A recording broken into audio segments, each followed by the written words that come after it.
Hello everyone, let's get started with our chapter. Chapter number 1, 3 questions.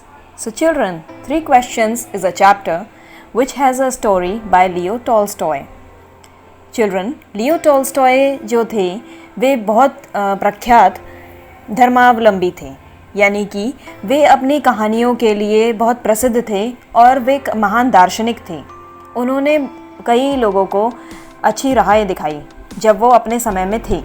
तो the children, 3 questions is a chapter about a king.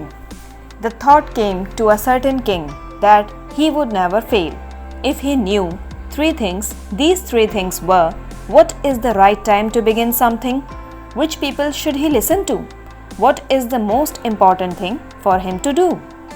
So, एक समय की बात है जब एक राजा हुआ करता था। यहाँ सर्टन किंग बताया है, यानी कि सर्टन यानी कि एक पर्टिकुलर किंग था, उसके बारे में हमें कोई नॉलेज नहीं है कि वो किंग कौन था। वो चाहता था कि उसकी टेरिटोरी बड़ी सी हो, वो सम्राट बन जाए, वो सबसे ज़्यादा शक्तिशाली हो और उसके पास में किसी चीज़ की कोई कमी ना हो। इफ़ ही न्यू 3 थिंग्स, पर उसके पास ये 3 चीज़ों की बहुत ज़्यादा ज़रूरत है। एंड दीज 3 थिंग्स वर, उसके 3 सवाल थे, यानी कि 3 प्रश्न थे जिनके जवाब वो चाहता था और वो सोचता था कि अगर उसे इन तीनों सवालों के जवाब मिल जाएंगे तो वो कभी फेल होगा ही नहीं। What is the right time to begin something? यानी कि किसी भी कार्य को शुरू करने का सबसे अच्छा वक्त क्या है। Then question number 2, which people should he listen to? यानी कि उसके आसपास जो उसके सराउंडिंग्स में व्यक्ति हैं जो उसे एडवाइस करेंगे वो कौन होने चाहिए, किन लोगों की बात उसे सुननी चाहिए। Then comes the third question, what is the most important thing for him to do? So last question उसका ये था कि उसके लिए सबसे ज़रूरी कार्य क्या हो सकता है। So children, आपको पता चल गए उसके 3 questions. The king therefore sent messengers throughout his kingdom, promising a large sum of money to anyone who would answer these 3 questions. Many wise men came to the king, but they all answered his questions differently. So अब राजा ने 3 सवाल तो कर लिए थे, उसने अपने संदेशवाहक जो कि मैसेंजर्स थे उन्हें पूरे राज्य भर में भेज दिया उन 3 सवालों के जवाब ढूंढने के लिए। सो उसने ये कहा कि जो भी इन सवालों का जवाब देगा उसे मैं बहुत बड़ी रकम अदा करूँगा, यानी कि पुरस्कार दूंगा, पारितोषिक दूंगा। Who would answer these 3 questions, जो कि इन तीनों सवालों के जवाब मुझे सही से दे देगा, उसको उपहार मिलेगा राजा की ओर से। सो कई बुद्धिजीवी आए, many wise men came to the king. तो राजा के पास कई बुद्धिजीवी आए और सब ने उन सवालों के जवाब अपनी अपनी विचारधारा के हिसाब से दिए। अब देखिए, कई लोगों के अलग अलग तरह के पर्सपेक्टिव होते हैं, सबकी सोच अलग अलग होती है। कोई ग्लास को हाफ फुल देखता है तो कोई ग्लास को हाफ एम्प्टी भी देखता है ना। तो यही चीज़ यहाँ पर हुई। In reply to the first question, some said the king must prepare a time table and then follow it strictly. Only in this way, they said, could he do everything at its proper time. Others said that it was impossible to decide in advance the right time for doing something. The king should notice all that was going on, avoid foolish pleasures, and always do whatever seemed necessary at that time. Yet others said that the king needed a council of wise men who would help him act at the proper time. This was because one man would find it impossible to decide correctly without help from others the right time for every action. अब लोगों का भी कहना सही था। अब सब लोग अलग अलग तरह की बातें बोलने लगे, यानी कि पहला सवाल इस प्रकार से था, What is the right time to begin something? किसी भी कार्य को शुरू करने का सही वक्त क्या हो सकता है। तो कुछ लोगों ने कहा कि किंग को एक टाइम टेबल बनाना चाहिए, उस हिसाब से उसे अपने काम करने चाहिए। And then follow it strictly. For example, आप लोगों के भी जब एग्ज़ाम्स आने वाले होते हैं तो आपके पेरेंट्स आपको बताते हैं ना कि तुम्हें इतने बजे उठना है, इतने बजे आपका नाश्ता होगा, इतने बजे आप पढ़ाई करोगे, इतने घंटे आप खेलोगे। Then only in this way, उन्होंने कहा कि सिर्फ यही एक तरीका है जिससे राजा हर चीज़ को प्रॉपर समय पे कर पाएंगे। अदर्स सेड कि ये तो बिल्कुल ही नामुमकिन है, इट इज़ इम्पॉसिबल, क्योंकि हमें क्या पता कि दुश्मन राज्य हम पर कब अटैक कर देगा। The king should notice all that was going on. King को सारी चीज़ों पर नज़र रखनी चाहिए, उसे अपने भोग विलास से दूर रहना चाहिए, साथ ही साथ उसे वो काम करना चाहिए जो कि उस समय में सबसे ज़्यादा ज़रूरी है। येट अदर सेड, कुछ ने कहा कि किंग को काउंसिलर की ज़रूरत है। सो चिल्ड्रन, काउंसिल है a group of people chosen to give advice और टू मेक रूल्स, यानी कि एक ऐसे लोगों का आयोग जो कि किंग को एडवाइस करता है, उसके डिसीजंस लेने में हेल्प करता है। So who would help him act at proper time. So यहाँ पर बताया है this was because one man would find it impossible to decide correctly, यानी कि एक व्यक्ति सारे के सारे काम एक ही समय पर सही समय पर नहीं कर सकता, उसके लिए ये नामुमकिन है, क्योंकि एक व्यक्ति यहाँ पर वन मैन आर्मी तो नहीं है। विदाउट हेल्प फ्रॉम अदर्स, वो अपने साथियों की अगर मदद नहीं लेगा तो वो सही एक्शन कैसे लेगा। अब किंग्स जो था वो कंफ्यूज्ड हो गया था। But then others said that there were some things which could be urgent, these things could not wait for the decision of the council. In order to decide the right time for doing something, it is necessary to look into the future, and only magicians could do that. The king therefore would have to go to magicians. फिर अब और लोगों ने कहा कि कुछ चीज़ें ऐसे भी तो हो सकती हैं जो कि बहुत ही ज़्यादा ज़रूरी हो, निहायत ही ज़रूरी हो। These things could not wait. ये काउंसिल की राय के लिए तो वेट नहीं करेंगी। हो सकता है कि किंग के पास कोई एकदम से आ जाए न्याय की गुहार लेकर, और वो बहुत ज़्यादा ज़रूरी है, उसमें काउंसिल की जो है नीड की भी दरकार नहीं है, इतना ज़्यादा वेट नहीं किया जा सकता। तब किंग क्या करेगा? In order to decide the right time for doing something, हमें जो है फ्यूचर की ओर देखने की दूरदर्शिता चाहिए। सो मैजिशियंस कुड डू दैट, यानी कि जो जादूगर होते हैं यानी कि मैजिशियंस होते हैं, उनके पास में किंग को जाना चाहिए। अब ये बातें भी जो हैं किंग को कंफ्यूज कर रही थी। In their answers to the second question, some said that the people most necessary to the king were his counsellors, others said the priests, a few others chose the doctors, and yet others said that his soldiers were the most necessary. सभी के सवालों के जवाब जो थे वो अलग अलग थे, यानी कि दूसरा सवाल इस प्रकार से है कि which people should he listen to, यानी कि किंग को किन की बात सुननी चाहिए। लोगों ने क्या एडवाइस किया? कुछ ने कहा कि किंग के लिए सबसे ज़्यादा ज़रूरी उसके काउंसलर्स हैं, यानी कि उसके मंत्री, उसके चेले जो हैं वो काउंसलर्स बहुत इंपॉर्टेंट हैं।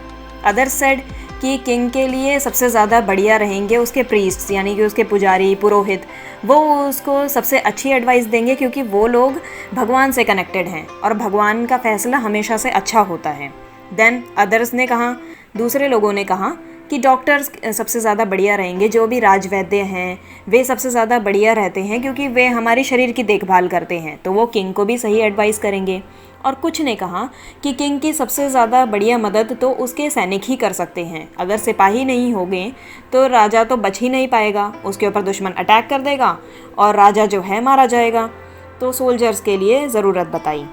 तो इसीलिए to the third question, some said science, others chose fighting, and yet others religious worship. तो तीसरा सवाल ये था, what is the most important thing for him to do, यानी कि राजा के लिए सबसे ज़रूरी काम क्या हो सकता है।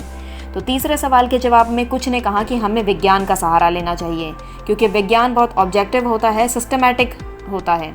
अदर्स चोज फाइटिंग, कुछ ने कहा कि किंग को लड़ाई और झगड़े का सहारा लेना चाहिए। And yet others religious worship, और कुछ ने कहा कि किंग को कर्मकांड, यज्ञ, हवन, इन चीज़ों में ध्यान देना चाहिए। तो किंग ने जो है कहा कि मैंने तो 3 सवाल पूछे थे जो कि बड़े सिंपल से सवाल थे, पर इन लोगों ने तो मुझे कंफ्यूज कर दिया अपने जवाबों से। सो किंग जो था बिल्कुल सेटिस्फाइड नहीं था। उसने कहा कि मैंने अपने सिंपल से सवाल रखे थे और मैंने कहा था कि मैं उपहार दूंगा, तो मैं किसी को भी उपहार नहीं दे रहा हूँ। So and gave no reward. Instead, he decided to seek the advice of a certain hermit who was widely known for his wisdom. The hermit lived in a wood which he never left. He saw no one but simple people, and so the king put on ordinary clothes. Before he reached the hermit's hut, the king left his horse with his bodyguard and went on alone. As the king came near the hermit's hut, he saw the hermit digging the ground in front of his hut. He greeted the king and continued digging. The hermit was old and weak, and as he worked, he breathed heavily. So king जो था वो सभी से नाराज़ सा हो चुका था, उसे बिल्कुल भी अनमना सा उत्तर नहीं चाहिए था। इंस्टेड उसने सोचा कि उसे एक हर्मिट यानी कि एक साधु के पास जाना चाहिए जो कि बहुत पहुँचे हुए साधु थे। राज्य के सभी लोग उस साधु की तारीफ़ करते थे, उनकी जो बुद्धिमत्ता थी उसको सभी के सभी लोग मानते थे। तो जो साधु थे वो दूर जंगल में कहीं रहते थे। यहाँ पर साधु का भी नाम नहीं बताया गया है।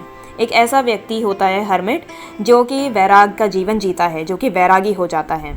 तो यहाँ पर हर्मिट जो था उसके आसपास ना तो लोग थे, ना वो राजाओं जैसे कपड़े पहनता था, वो बहुत ऑर्डिनरी क्लोथ्स यानी कि साधारण से वेशभूषा में रहता था। तो वुड यहाँ पर बताया, वुड यानी लकड़ी नहीं, वुड यानी कि फॉरेस्ट। तो hermit lived in a would यानी कि hermit lived in a forest. Before वो जैसे कि हर्मिट के हट के पास पहुँचते हैं तो किंग अपने घोड़े से उतर जाता है। वो अपने बॉडीगार्ड को भी वहीं पीछे छोड़ देता है और फिर कहता है कि मैं एक राजा बनकर उनके सामने नहीं जा सकता, उनको शायद बुरा लग जाए। तो इसीलिए वो बॉडीगार्ड को और हॉर्स को पीछे ही छोड़ देते हैं और अकेले उस साधु के पास पहुंचते हैं। अब वो वहां पहुंचते हैं तो वो देखते हैं कि साधु क्या कर रहा है। साधु फावड़ा लेकर ज़मीन की खुदाई कर रहा था। ही ग्रीटेड द किंग। तो साधु ने सर ऊपर उठाकर देखा तो उन्होंने राजा को पहचान लिया। तो उन्होंने राजा का अभिवादन किया एंड कंटिन्यू डिगिंग। उसके बाद उन्होंने फिर से ज़मीन की खुदाई करनी शुरू कर दी। हर्मिट जो थे यानी कि साधु जो थे वो बहुत बूढ़े और बहुत कमज़ोर दिखाई दे रहे थे। And as he worked he breath heavily. अब बुढ़ापे में उनकी एनर्जी काफ़ी शिथिल हो चुकी थी, उनकी बॉडी काफ़ी वीक पड़ चुकी थी।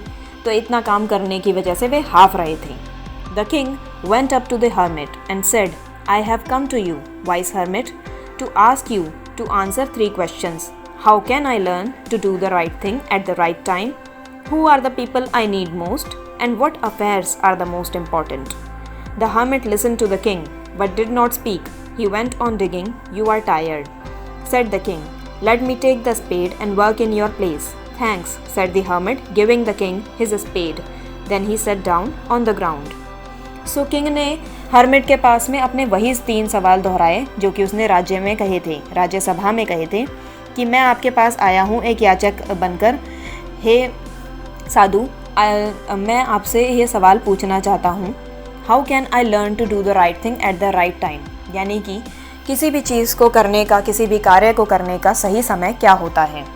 कौन से लोग हैं जिनकी मुझे सबसे ज़्यादा ज़रूरत है?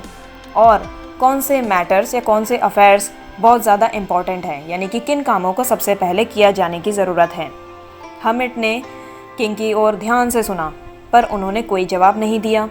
ही वेंट ऑन डिगिंग, यानी कि वो बहुत ज़्यादा थक तो चुके थे, वो लगातार खुदाई करते जा रहे थे।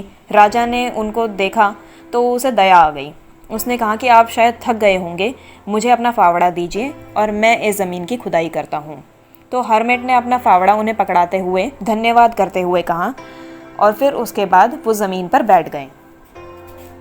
Then, when the king had dug 2 beds, he stopped and repeated his questions. The hermit gave no answer, but stood up, stretching out his hand for the spade and said, now you rest and let me work. But the king did not give him the spade and continued to dig. 1 hour passed, then another. The sun went down behind the trees, and at last the king stuck the spade into the ground and said, I came to you, wise men, for an answer to my questions. If you can give me no answer, tell me so, and I will return home. Here comes someone running, said the hermit. So राजा ने अब 2 गड्ढों की खुदाई कर ली थी। उसने 2 beds वहाँ पर खोद दिए थे। तो वो एक बार रुक गया, उसे झन्ना सा गया एंड रिपीटेड हिज क्वेश्चंस। उसने वापस से अपने सवाल दोहराए तो हर्मिट ने वापस से कोई जवाब नहीं दिया। हर्मिट जो है ज़मीन से उठा और उसने अपने हाथों को थोड़ा सा स्ट्रेच किया। देन उसने स्पेड के लिए हाथों को स्ट्रेच किया था और उसने कहा कि राजा आप थक गए होंगे, अब मैं काम करता हूँ। पर किंग ने उन्हें स्पेड दिया ही नहीं। वो लगातार खुदाई करते जा रहा था क्योंकि किंग को आ रहा था कि मैं उनका काम कर देता हूँ, शायद वो मुझे तब जाकर जवाब देंगे। 1 घंटा बीत गया, फिर दूसरा घंटा बीत गया। इस तरह से सूर्यास्त जो है हो चला था। The sun went down behind the trees. Then king के दिमाग में एक बात आई। किंग जो है ज़मीन पर उस फावड़े को पटक देता है और फिर कहता है कि मैं आपके पास एक याचक बनकर आया हूँ और आपकी ज़िम्मेदारी है कि आप मुझे जवाब दें। For an answer to my questions, अगर आप मुझे कोई भी जवाब नहीं दे सकते तो मुझे बता दीजिए ताकि मैं वापस लौट सकूं और मुझे घर लौटना है। तो हर्मिट कहता है, देखो वहाँ से कोई आ रहा है, कोई भागते हुए आ रहा है। The king turned round and saw a bearded man running towards them. His hands were pressed against his stomach, from which blood was flowing. When he reached the king, he fainted and fell to the ground. The king and the hermit removed the man's clothing and found a large wound in his stomach. The king washed and covered it with his handkerchief, but the blood would not stop flowing. The king redressed the wound until at last the bleeding stopped. The man felt better and asked for something to drink. The king brought fresh water and gave it to him. By this time the sun had set and the air was cool. The king, with the hermit's help, carried the wounded man into the hut and laid him on the bed. The man closed his eyes and lay quiet. The king, tired by his walk and the work he had done, lay down on the floor and slept through the night. When he awoke, it was several minutes before he could remember where he was or who the strange bearded man lying on the bed was. So children, जैसा कि मैंने कहा कि ये turning point था। राजा जो है पीछे मुड़ा और उसने देखा कि वहाँ पर एक बियर्डेड मैन यानी कि एक दड़ियल सा आदमी उनकी तरफ भागते हुए आ रहा था। उसके हाथ उसके पेट के ऊपर दबे पड़े थे, from which blood was flowing, यानी कि उसके पेट से खून बह रहा था जिसको वो हाथ से ढक रहा था। तो वो जैसे ही राजा के पास पहुंचता है वो बेहोशी की हालत में आ जाता है, वो बेहोश हो जाता है। He fainted, so he lost consciousness, और वो ज़मीन पर गिर जाता है। राजा को और हर्मिट को एकदम से दया आ जाती है और वो उसके पास भागे भागे जाते हैं। वो उस आदमी के ऊपर के कपड़े जो हैं हटा देते हैं and found a large wound in his stomach, यानी कि उसके पेट पर एक बहुत बड़ा सा घाव हो रखा था। राजा ने देखा और उसके बाद उसने पानी से उस घाव को साफ़ किया। उसके बाद उसने अपने रुमाल से उस आदमी के घाव को बांधने की कोशिश की, पर जो खून था वो तो पर खून का बहाव तो रुकने का नाम ही नहीं ले रहा था। राजा ने वापस से और कपड़े फाड़ फाड़ कर उसके ज़ख्म को बांधने की कोशिश की। द मैन फेल्ट बेटर, पर आदमी को अब जाकर बेहतर लग रहा था। उसने कहा कि मुझे थोड़ा सा पानी दे दो। तो राजा ने कहा कि हाँ, मैं पानी लेकर आता हूँ। वो फ्रेश वाटर उसके लिए लाता है और उसके बाद उसे पानी पीने को देता है। अब धीरे धीरे सूर्यास्त हो चुका था, यानी कि सूर्य ढल चुका था और हवा भी ठंडी हो चली थी। जो राजा था उसने हर्मिट की हेल्प से वुंडेड मैन को हट के अंदर रख दिया एंड उसे जो है बेड के ऊपर लेटा दिया, यानी कि जो घायल आदमी था उसे बेड के ऊपर लेटाया गया। राजा भी काफ़ी थक चुका था, उसे कब नींद आ गई उसे पता ही नहीं लगा। उसकी आंख लग गई थी। The king tired by his walk and the work he had done, यानी कि उसने जो काम किया था वो इतना ज़्यादा चला फिरा था तो इसीलिए वो ज़मीन पे ही पड़ गया और सो गया और रात भर उसने वहाँ गुजार दी। When he awoke, जब वो उठा तो उसे ध्यान ही नहीं है कि वो कहाँ है, ये दड़ियल आदमी कौन है। Then bearded man said, "Forgive me," saw the bearded man in a weak voice. When he saw that the king was awake, "I do not know you and have nothing to forgive you for," said the king. "You do not know me, but I know you. I am that enemy of yours who swore revenge on you, because you put my brother to death and seized my property. I knew you had gone alone to see that hermit, and I made up my mind to kill you on your way home. But the day passed, and you did not return. So I left my hiding place, and I came upon your bodyguard, who recognized me and wounded me. I escaped from him, but I should have died if you had not dressed my wounds. I wished to kill you, and you have saved my life. Now if I live, I will serve you as a most faithful servant, and you will order my sons to do the same. Forgive me." The king was very happy to have made peace with his enemy so easily, and to have won him over as a friend. He not only forgave him, but said he would send his servants and his own doctor to look after him, and he promised to give back the man his property. So अब क्या हुआ? राजा सुबह सुबह उठा तो उसके पास में वो जो ज़ख्मी आदमी था वो यहाँ पर माफ़ी मांगने लग जाता है। वो कहता है कि मुझे माफ़ कर दो, मुझे माफ़ कर दो, मुझे क्षमा करें। तो राजा कहता है कि मैं तो तुम्हें जानता ही नहीं और ऐसा कोई काम तुमने किया भी नहीं है जिसके लिए मैं तुम्हें क्षमा करूं। तो उसका जो बियर्डेड मैन था वो कहता है कि आप मुझे नहीं जानते पर मैं आपको जानता हूँ। मैं आपका वो दुश्मन हूँ जिसने आपसे प्रतिशोध लेने की भावना से यहाँ पर आया था, क्योंकि आपने मेरे भाई को सज़ाए मौत दी थी एंड सीज्ड माई प्रॉपर्टी, और आपने मेरी भूमि जो है छीन ली थी। इसीलिए मैंने इस चीज़ का विचार किया कि मैं आपको मार दूंगा। मुझे पता था कि आप यहाँ पर हर्मिट के पास में अपने सवालों के जवाब ढूंढने आएंगे और मैं यहाँ पर आऊँगा। बट द डे पास्ट, इस तरह से दिन बीत गया और आप जो है वापस नहीं लौटे। यानी कि जो बियर्डेड मैन था वो राजा की वेट कर रहा था। यानी कि राजा तो अपने गार्ड को, बॉडी गार्ड को और हॉर्स को पीछे छोड़ आया था और वो हर्मिट के पास अकेले पहुंच जाता है। तो जो बियर्डेड मैन था वो भी वेट कर रहा था कि कब राजा वापस लौटे और कब वो उस पर अटैक करे और इस तरह से वो अपना प्रतिशोध उससे ले ले।